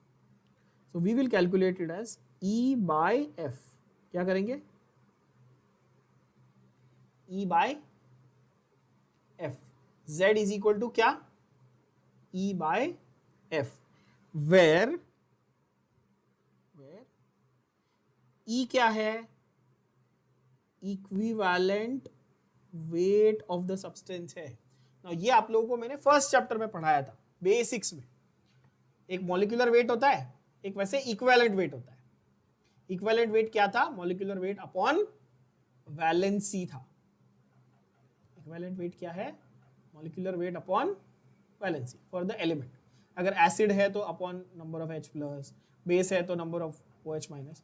बट अभी यहां पर हम लोग मेटल की बात कर रहे हैं, यानी कि एलिमेंट्स की बात करें, तो हम लोग बात करेंगे मॉलिक्यूलर वेट अपॉन वैलेंसी की।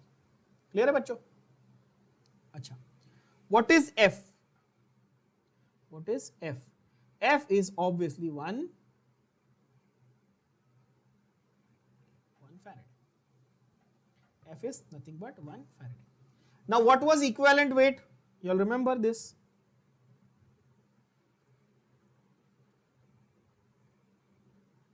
Because we are dealing primarily, अच्छा ये चैप्टर में आप कोई भी लेवल की बात कर लो, आप CET, JEE, NEET कोई भी लेवल की बात कर लो, ठीक है, you will be dealing with deposition of metals। किसकी बात करोगे आप? Deposition of metals mainly. तो हम लोग इक्विवेलेंट वेट को एटॉमिक वेट अपॉन वैलेंसी लिखें या मॉलिक्यूलर वेट अपॉन वैलेंसी लिखें, एक ही बात है। क्यों? क्योंकि मेटल्स आर मोनोएटॉमिक, है ना। अगर मैं बाय डेफिनेशन जाऊं तो मैं बोल सकता हूं मॉलिक्यूलर वेट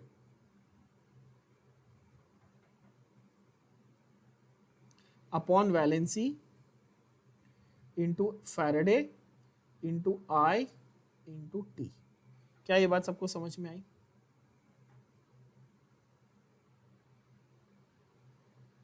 अब ये फैराडे क्या है, किस बला का नाम है फैराडे, जरा समझते हैं। फैराडे आपके लेते हैं तो पहले फॉर्मूला लिख लेते हैं, फिर फैराडे एग्जैक्टली क्या है, कहां से आया, और Z एग्जैक्टली क्या है और कहां से आया वो समझते हैं।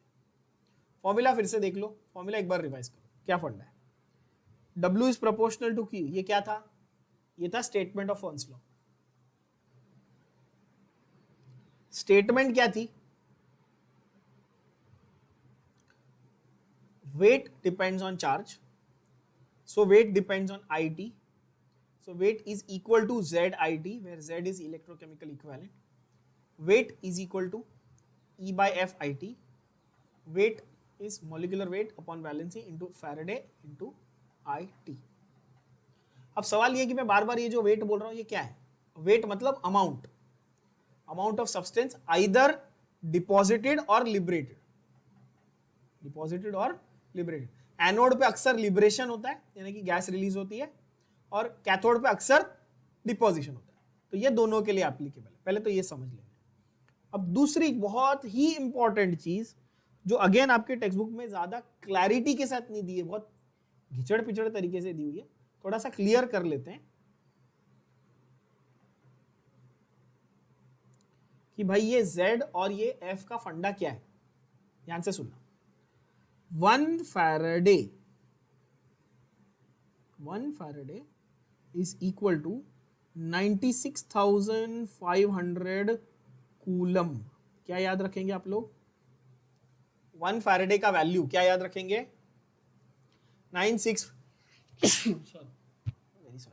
96500 कूलम बच्चों। जैसे आप लोग यूनिवर्सल गैस कांस्टेंट R याद रखते हो 8.314, जैसे आप एवोगैड्रो नंबर याद रखते हो 6.02 × 10⁻23, वैसे ही फैराडे भी एक स्टैंडर्ड वैल्यू है, आपको याद कर लेनी है। ठीक है, इफ यू आर क्यूरियस कि ये आया कहां से तो मैं वो भी बताऊंगा, वेरी इंटरेस्टिंग दैट इज, है ना, ऐसा मन से नहीं लिखा उसने, कुछ लॉजिक है उसके पीछे, है ना। तो 96500 कूलम इज 1 फैराडे, क्लियर? अच्छा, what is 1 Z?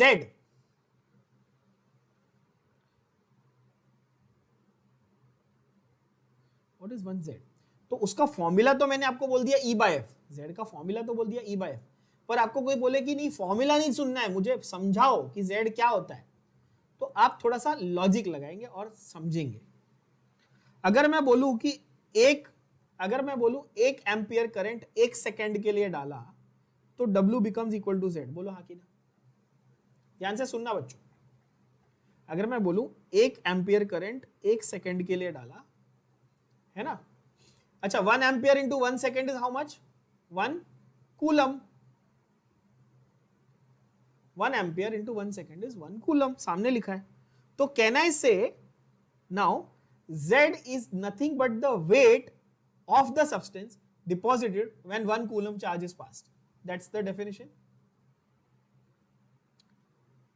Weight of substance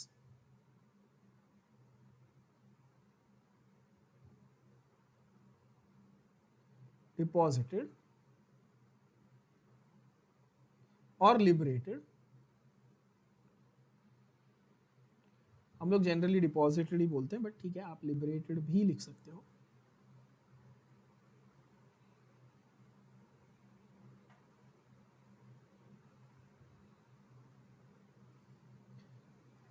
ये मटेरियल प्रॉपर्टी ऑफ कोर्स, क्यों? क्योंकि हर मेटल या हर एलिमेंट या हर सब्सटेंस एक कूलम चार्ज पास करने पे अलग अलग अमाउंट डिपॉजिट करेगा। किसी का 0.4 ग्राम होगा, किसी का 0.002 ग्राम होगा, किसी का 0.5 ग्राम होगा, जो भी है अलग अलग होगा। And here comes the beauty, 1 Faraday का वैल्यू तो 96500 कूलम है। How will you define 1 Faraday? Again value किसी ने पूछा तो आप फटाक से वैल्यू बता दोगे, हाँ क्या है 96500 coulomb, but how do you explain it? तो भाई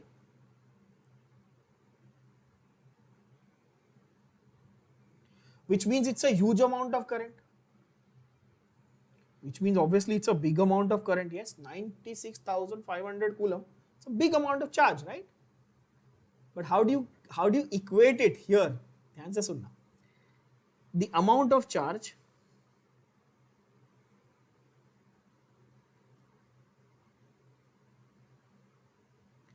that deposits 1 equivalent weight of the metal. कोई फैराडे आपको पूछे तो आपको ये बोलना है कि भाई फैराडे का मतलब उतना चार्ज होता है जिससे किसी भी मटेरियल का एक इक्विवेलेंट वेट डिपॉजिट होता है। समझे बात? किसी भी मटेरियल का क्या होता है? एक इक्विवेलेंट वेट डिपॉजिट होता है।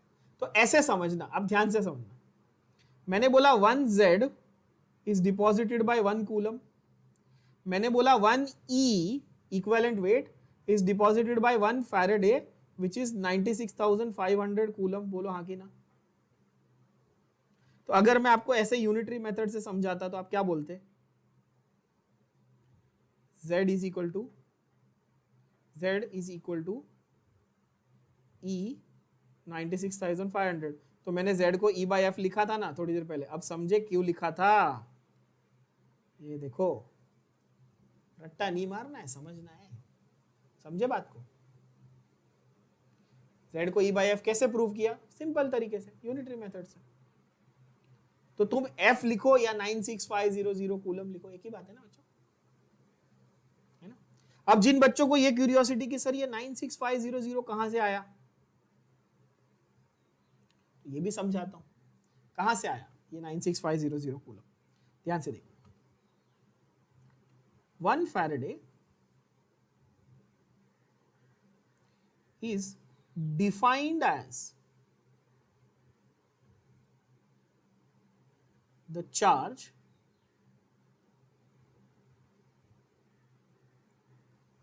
carried by 1 mole of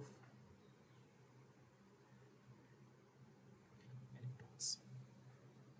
एक फैराडे क्या है एक्चुअली, एक फैराडे की जो वैल्यू है वो कहां से आई, तो वो 1 मोल इलेक्ट्रॉन से आई बच्चों। कहां से आई, रिपीट, 1 मोल इलेक्ट्रॉन से। 1 मोल मतलब कितना, ध्यान से देखो। अब आप बोलोगे सर 1 इलेक्ट्रॉन का चार्ज कितना होता है बताओ। Charge of 1 electron is equal to 1.6 into 10 raised to minus 19 coulomb.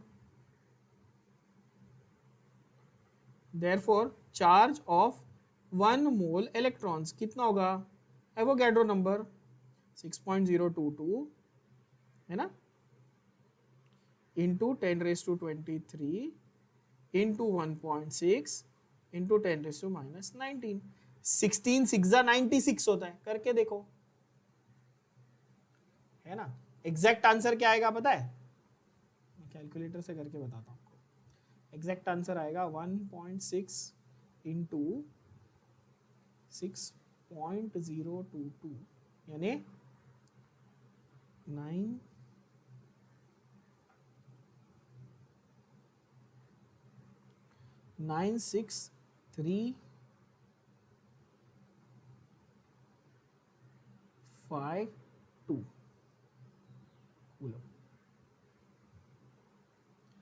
9.6352 into 10⁻⁴ होता है। यस, करके देख सकते हो आप। और इसको उन्होंने राउंड ऑफ करके 96,500 लिख दिया। क्या ये बात क्लियर हुई। अब आप बोलोगे सर क्यों डिफाइन किया भाई 1 मोल, ऐसा क्यों डिफाइन किया 1 मोल, तो उसका भी जवाब है। जब भी आप रेडॉक्स का रिएक्शन लिखते हो, सपोज मैं ऐसा लिख रहा हूं Na Na+ और +1 इलेक्ट्रॉन, क्या ये एक एटम की बात हो रही है, सवाल ये है क्या ये एक एटम की बात हो रही है। नो, हम लोग हमेशा जो ये 1 लिखते हैं तो हम ये पूरे 1 मोल के लिए, it is so highly impractical ना, मैं एक एटम लेके थोड़ी एक्सपेरिमेंट करूंगा, मैं तो 23 ग्राम डालता हूं ना सोडियम, 1 मोल से छोटी क्वांटिटी तो मैं जल्दी लेता नहीं, बात सही है। तो मेरे सारे जो स्टोइचियोमेट्रिक रेशियोज है कैसे डिफाइंड है, मोल के लिए डिफाइंड है, बरोबर है। तो अब मैं इसको डायरेक्टली 1 फैराडे से रिप्लेस कर दूं तो आपको मजा आ जाएगा, क्योंकि 1 मोल इलेक्ट्रॉन इज 1 फैराडे। समझ में आई बात, भेजे में गई कि नहीं गई बोलो। तो हमारे सारे केमिकल रिएक्शंस मोल रेशियोज के हिसाब से तो बैलेंस्ड है। तो जैसे अगर मैं ऐसा बोलूं, समझो Mg gives Mg2 plus 2 electron, बरोबर है। या मैं बोलूं oxygen +2 electrons gives O2 minus, तो ये 2 इलेक्ट्रॉन है कि 2 मोल इलेक्ट्रॉन है भाई, हाँ ये 2 मोल है ना, राइट। तो इसको मैं 2 फैराडे लिख सकता हूं, तो मैं फटाक से बता सकता हूं अच्छा कि ऑक्सीजन के 1 मोल को रिड्यूस करने के लिए कितना चार्ज चाहिए, 2 फैराडे चाहिए। मैग्नीशियम के 1 मोल को ऑक्सीडाइज करने में कितना चार्ज रिलीज होता है, 2 फैराडे रिलीज होता है, समझे। अभी एल्यूमिनियम के लिए आपको कोई पूछ ले तो आप फटाक से नहीं बता दोगे, हाँ ये हुई ना बात, समझे। ये ऐसे डिफाइन किया गया बच्चों, 3 फैराडे इस तरह से, राइट। अब ये जो फंडे हैं, ये जो इस पेज पे लिखा है मैंने फर्स्ट लॉ, ये आपके टेक्स्ट बुक में ये फंडे किस तरह से दिए हुए हैं आप देखोगे तो बहुत ओवर कॉम्प्लिकेट किया हुआ है। I would honestly advice you, please skip this entire page, don't read from here, skip this entire page number 100, please do not read from here, it is super confusing, it is super rubbish way of writing. What I have given you is the simple format, honestly, right? I'm not boasting. That is the way that we have been taught, at least that I was taught. It was a very simple way. Now they have overcomplicated it for no reason at all. Just to give you an example, I'll show you. अब वो moles of electrons pass ढूंढने को बोलेगा, ठीक है. फिर वो बोलेगा मोल रेशियो निकालो, mole of product form, mole of electrons required in the half reaction, फिर एक्चुअल मोल ऑफ इलेक्ट्रॉन. वो आपको एक फॉर्मूला, दो फॉर्मूला, तीन फॉर्मूला, चार फॉर्मूला लगाने को बोलेगा. एक भी फॉर्मूला ना ही याद करना है, ना ही अप्लाई करना है. घटिया है, छोड़ दो. हम लोग कैसे क्वेश्चन को सॉल्व करेंगे मैं आपको दिखाता हूं, और आप खुद ये रियलाइज करोगे कि हमारा अपन जो तरीका यूज करने वाले वो बहुत इजी है, specially with respect to MCQs. ठीक है, let's do that. Look at this question 5.6. Now it's a solved question. Again, I am saying textbook में method बहुत अजीब है. ठीक है, I'll show you how to solve it. Then you will compare it, and then you decide by yourself. ऐसा नहीं कि मैं बहुत खुद की तारीफ किए ही जा रहा हूँ. ठीक है, आप खुद सोच लेना कि आपको कौन सा मेथड फॉलो करना है. Whichever you find easy, you can follow. What is the question they've asked you? What is the mass of copper metal produced at cathode during the passage of 5 ampere current for 100 minutes? They've given you current, they've given you time, and they've asked you amount deposited. Hint क्या है? Clear question में hint है भाई, amount deposited बोला है, current और time दिया, मतलब Faraday's first law लगा. ये तो clear बात है. मोलर मास भी आपको दिया है कितना? 63.5. तो पहले गिवन लिख लो धड़ाधड़, मेरे साथ साथ ही सब लोग लिख लेना गिवन. वो बोलता है क्या, सॉरी, हाँ, टाइम दिया है आपको 100 minutes, which is 100 into 60 seconds. ठीक है. I यानी कि करंट आपको दिया हुआ है 5 एम्पियर. ठीक है. मोलर मास यानी कि M आपको दिया हुआ है 63.5 ग्राम पर मोल. राइट.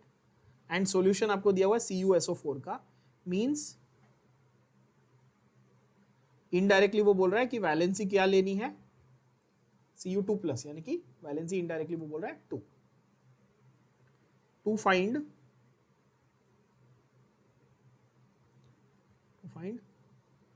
W यानी कि मास ऑफ कॉपर डिपॉजिटेड. ये हो गया एकदम स्ट्रेट फॉरवर्ड. मैंने आपको अभी क्या फॉर्मूला लिखवाया, फॉर्मूला को ध्यान से देख लो बच्चों. फॉर्मूला क्या लिखा है हमने, और ये फॉर्मूला आपको टेक्स्ट बुक में डायरेक्ट कहीं नहीं मिलेगा, इसलिए ये लिखना बहुत ही आपके लिए जरूरी है. चाहिए तो अपनी टेक्स्ट बुक में ही इसको नोट डाउन कर लेना, क्योंकि ये डायरेक्टली टेक्स्ट बुक में आपको नहीं मिलेगा. ठीक है, पता नहीं इनको क्या मजा आता है, आपको टेक्स्ट बुक में नहीं दिया. ठीक है. W is equal to molecular weight into I into T upon valency into Faraday. What is Faraday? 96500. Yes. चलो आंसर आ जाएगा धड़ाधड़. कितना है? molecular weight into I into T upon valency into Faraday. यही था ना फॉर्मूला. मॉलिक्यूलर वेट कितना दिया है? 63.5. करंट कितना दिया है? 5. टाइम कितना दिया है? 100 इंटू 60. नीचे क्या है? वैलेंसी कितनी है बच्चों? 2. फैराडे कितना है? 96500. कैंसल कैंसल कैंसल कैंसल, 0 0 गया. राइट.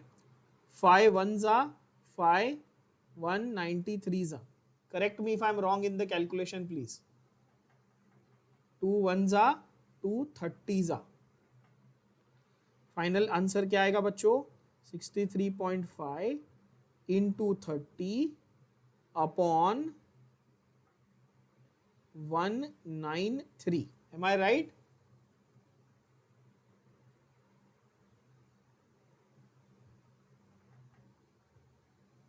कैलकुलेशन करो.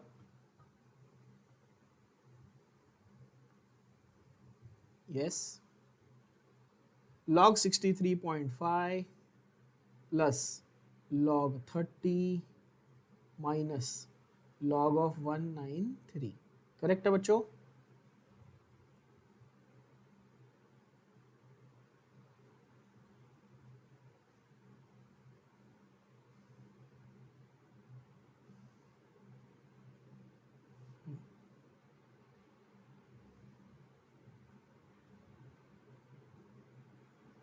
चलो फटाफट वैल्यूज निकालेंगे। लॉग ऑफ 63.5 कितना है, लॉग ऑफ 30 कितना है?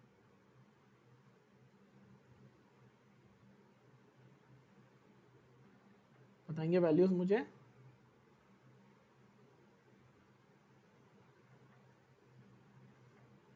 $8028 और log 30 4771 of course, and log of 19 का 3 में 2 point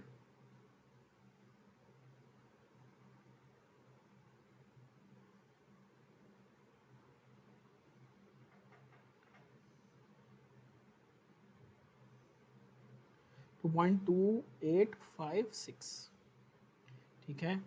8 + 1 9 7 9 7 2 3, right? So antilog of 3.2799 minus 2.2856 बच्चों।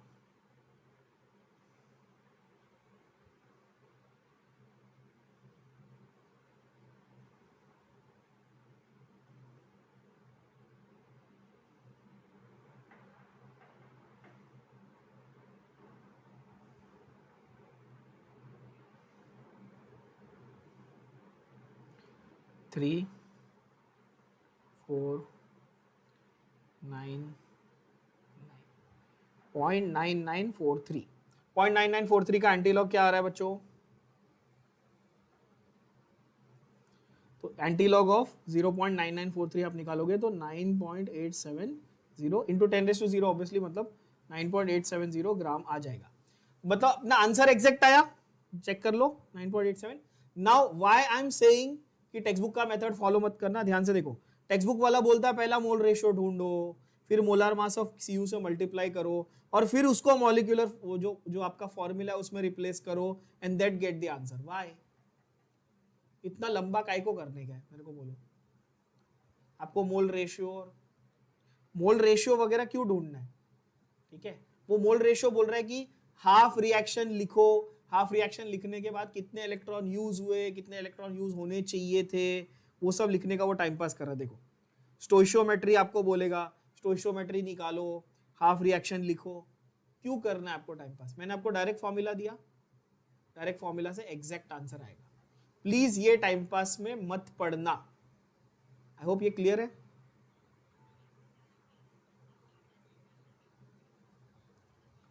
बट कॉपर सल्फेट दे दिया है तो हम लोग बेसिकली ये बोल सकते हैं वैलेंसी 2 है, तो मुझे फिर हाफ रिएक्शन और मोल रेशियो लिखने की कोई जरूरत है क्या?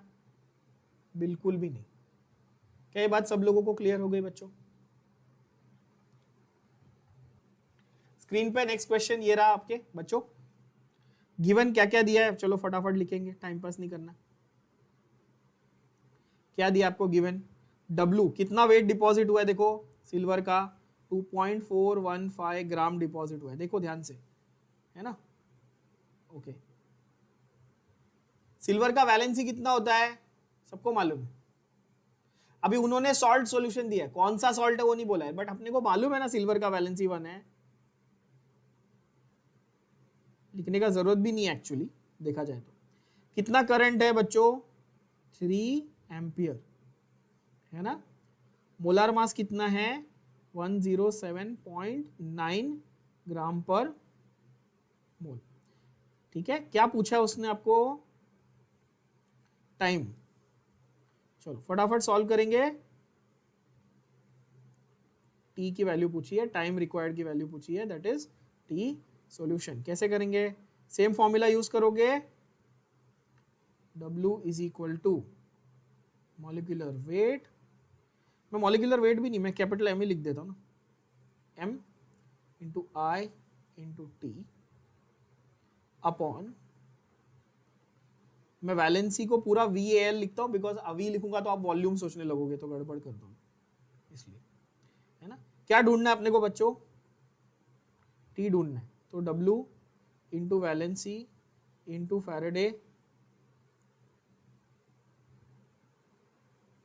Upon M into I. बोलो हाँ कि ना?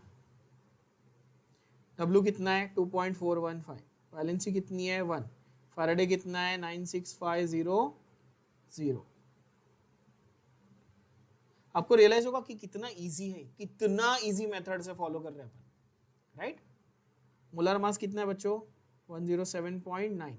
करंट कितना है? 3। आंसर चुटकियों में आ जाएगा, देख लो। क्या करेंगे? कैलकुलेशन, टाइम पास नहीं करना है, फटाफट सॉल्व करना है। देखो 3 और 2415 कैंसिल हो सकता है, क्यों करना है? 2415 का फिर वापस 0 पॉइंट समथिंग आएगा एंड देन वापस आपका बार में कैलकुलेशन जाएगा, फालतू में ओवर कॉम्प्लिकेट होगा। कभी भी टाइम वेस्ट नहीं करने का। कैंसिलेशन जब पूरा सिंप्लीफाई हो रहा है तो कर सकते हो, एक कुछ सिंप्लीफाई करके क्या उखाड़ने वाला, जब लॉग टेबल खोलना ही है तो पूरा सीधा ही लॉग टेबल से करो ना यार। You are wasting precious time in this. वैसे तो log of 2.415 plus log of 96500 minus log of 107.9 plus log of 3। क्या ये क्लियर है बच्चों?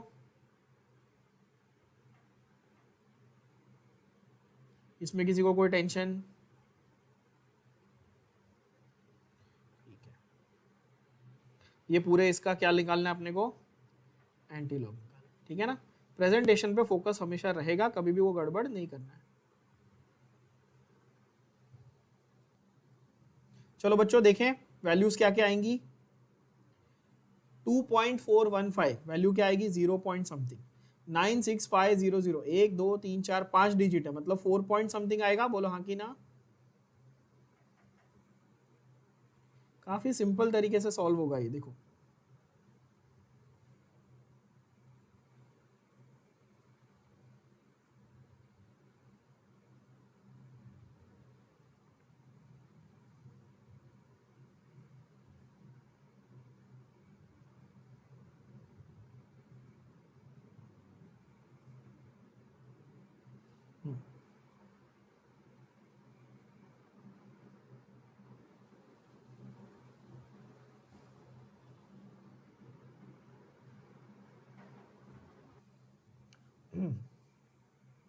वैल्यूज बताएंगे। 2.415 24 का 1 में और 5 का मीन डिफरेंस।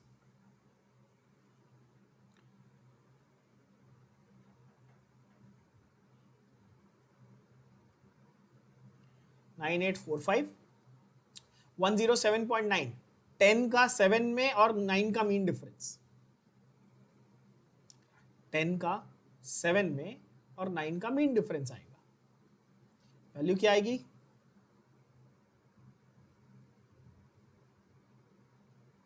और log 3 तो पता ही है सबको। Yes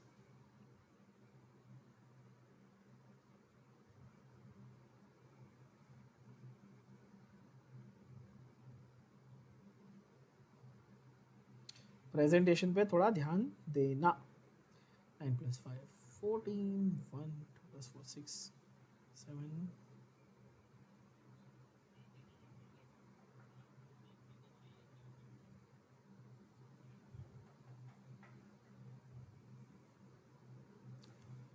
13 1 5 point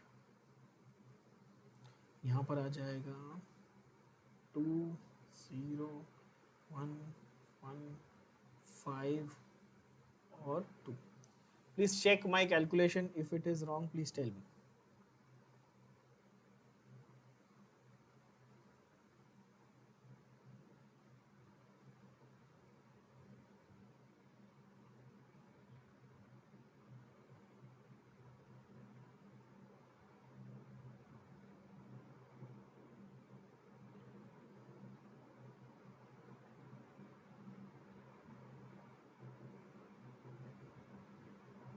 Antilog of 2.8752, which means we have to take antilog of 8572.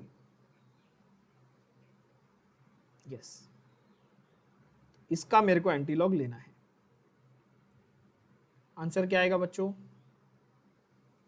0.8572 का एंटी लॉग क्या आएगा?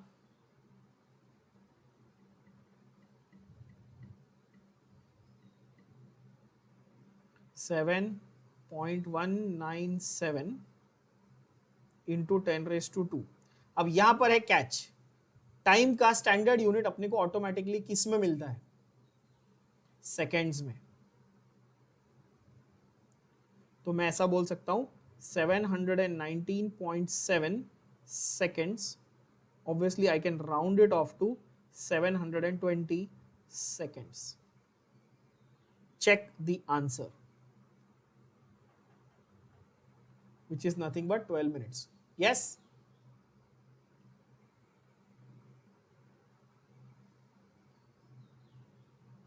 Again, if you keep it in seconds, it's not a problem, but it's always better to write it in minutes because it's more practical to use minutes. Again, if you see the method that is used in the textbook, they've first written the stoichiometric equation, then weight, then mole ratio, then done all that nonsense and reached the conclusion. Whereas what we did was we directly took our formula, applied it and got the answer. Now I leave it up to you to decide which method you find easier. Honestly, I feel this method is much easier and much more sure to get you the correct answer. There is no confusion, and also you don't have to remember multiple formulae. नहीं तो आप confuse हो जाओगे कि mole ratio का formula क्या था, अगर भूल गए या ऐसा कुछ तो फिर गड़बड़ कर दो, है ना? तो इसीलिए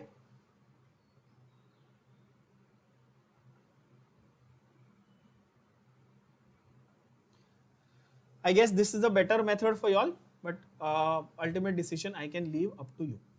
Yes बच्चों, तो यहाँ पर हमारा फैराडेज फर्स्ट लॉ और फैराडेज फर्स्ट लॉ के एप्लीकेशन बेस्ड बहुत सारे न्यूमेरिकल्स भी हमने देख लिए. यस, ये रहा फर्स्ट लॉ का स्टेटमेंट. दोबारा आप ध्यान से अपनी स्क्रीन पे देख सकते हो. W is proportional to Q, W is proportional to IT, W is equal to ZIT, W is equal to E by F IT. So I have proven to you that Z is equal to E by F. Then main formula जो हमेशा मैं आपको box करके proper star mark करके बताता हूँ कि ये वाला फॉर्मूला आपको याद करना है.